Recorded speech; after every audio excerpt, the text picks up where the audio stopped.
And we're back. And now we're going to deal with a little bit of D1 and our predictions. We gave D2 a lot of time. Too much time. But that being said, let's get right into the heart of the matter. Division 1, Mighty Mike division. You have the Jamaica Bulldogs, Renegades on top, and you have the Chiefs bubbling under, as well as the you have the Mount Vernon Razorbacks right in the thick of things. I mean, this is going to be a easy division over there in the Mighty Mike land. You know, I see Renegade Bulldogs and that's what I see. That's about it. That's what I see in the AFC conference. You know what? South Shore. They talk about again every week. They keep saying Sandlot coaches. Hey, South Shore, win a game. Get a clue. Coach Gus, Coach Taji, they're still winning. 7-0. They was in the newspaper today. South Shore hasn't won a game. Come on, man! Yo, I don't know what's going on with Monk's Chargers, but Edmund, you're not, you know, the bridge still coming into Brooklyn. Corrections. Chargettes. Come on, man! Either way, yo, you and Joe are more than welcome to come back into Brooklyn. Come on, man! E-Hall. For all those haters out there, Boys and Girls High School, 5-3. Boys and Girls is not 5-3. 5-3. I think they're lower than that. It might be 4-4. I think it's 3-5. 3-5. But they told me we're going to beat E-Hall. We throwing all the records out.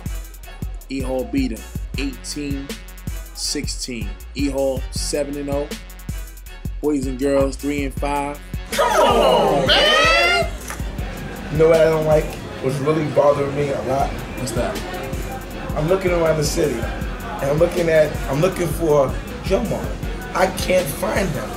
He came in the studio, he turned the show upside down. He lost 3 games to the Springfield Rifles. Come on, man! All I know is that if Mr. Phenomenal doesn't get him a makeup artist by next week, come on, man!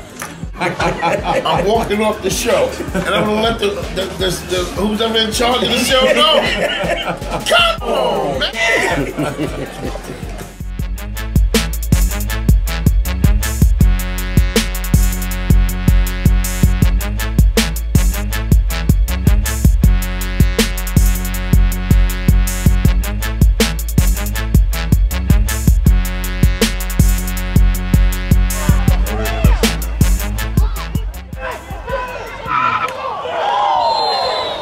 Why you blow the whistle? Why you blow the whistle? What you blow the whistle for? How you blow the whistle?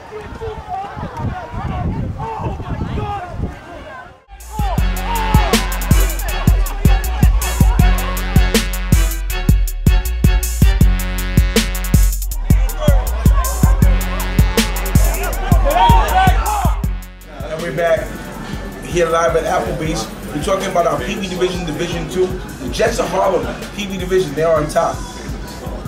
Jets, Crusaders, Titans behind the pack. Jamel, on top again.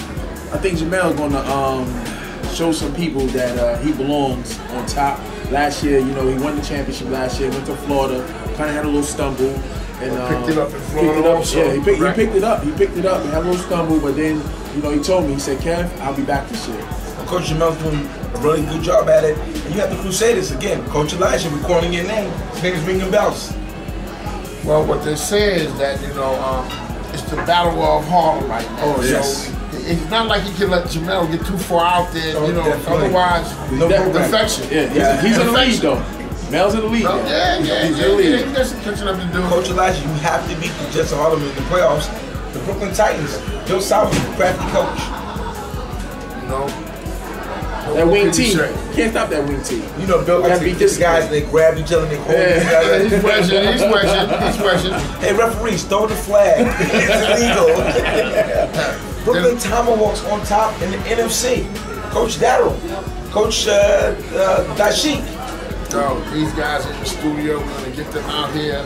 We're going to find out what's their formula. They went down to Florida last year, did what they had to do, you know, and here they are again, still on top. But still, to me, surprisingly, right under them is Bronx River. But let me just say this before we go to that term.